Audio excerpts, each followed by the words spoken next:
संजय राउत ने बड़ा दावा किया है। उन्होंने कहा है कि धमकियां दी जा रही हैं, शरद पवार को धमकाया जा रहा है। उनको ये कहा जा रहा है कि आप बचाने की कोशिश ना करें।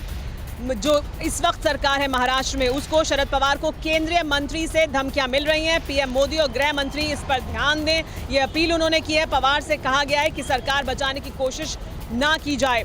इसके अलावा उन्होंने ये भी कहा है कि बाकी विधायकों को धमका रहे हैं शरद पवार, ये राणे का कहना है। केंद्रीय मंत्री नारायण राणे ने ट्विटर पर कहा था ये विधायक लौटेंगे और वोट भी करेंगे, ये कहा है नारायण राणे ने। विधायक धमकियां देने का काम चल रहा है माननीय पवार साहब को, अगर ये सरकार को बचाएंगे तो देख लेंगे, ये केंद्रीय मंत्री बोल रहा है। प्रधानमंत्री मोदी जी सुन लीजिए, अमित शाह जी सुन लीजिए, आपका एक मंत्री महाराष्ट्र में शरद पवार साहब को धमकी दे रहा है। ये धमकी ऐसी है कि आपको घर नहीं जाने देगी। क्या इस प्रकार के धमकियों को आपका समर्थन है, ये महाराष्ट्र जानना चाहता है।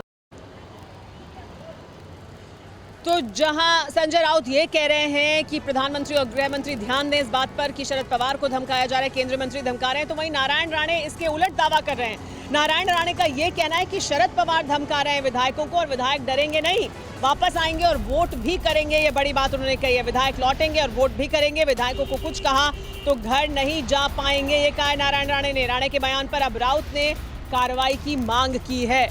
तो लगातार एक पे बाद एक बार पलटवार किया जा रहा है। नारायण राणे ने ये बात कही है। उन्होंने कहा है कि कोई नहीं घर जा पाएगा अगर इस तरह से धमकियां दी जाएंगी। लेकिन ये बड़ी बात है कि किस तरह से एक दूसरे को धमकाया जा रहा है।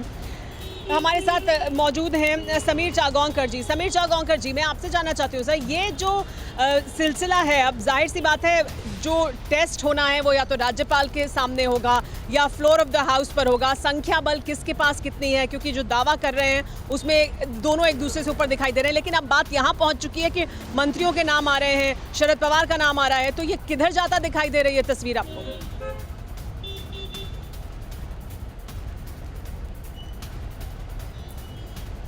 सेना उद्धव ठाकरे हाथ से चली गई है, पूरे विधायक शिवसेना के हाथ से चले जा चुके हैं। अब देखिए 2/3 विधायक, 2 या 4 विधायक अगर अलग होते तो माना जा सकता था कि इसके अंदर उनका बहला फुसाकर डरा धमकाकर भेजा गया है। ये बच्चे को, ये विधायक कोई दूध पीते बच्चे नहीं है, यह खुद होकर सारे विधायक गए। आप देखिए 37 से ज़्यादा विधायक एकनाथ शिंदे के साथ बैठे हुए। कल उद्धव ठाकरे ने जो विधायक दल की बैठक बुलाई थी उसमें सिर्फ 12 विधायक पहुँचे हैं। आज टीएमसी के सारे पार्षद एकनाथ शिंदे के साथ जा रहे हैं। बीएमसी की शाम को बैठक होने वाली है, वृहत मुंबई नगर पालिका के आधे से ज़्यादा विधायक एकनाथ शिंदे के साथ जाएंगे।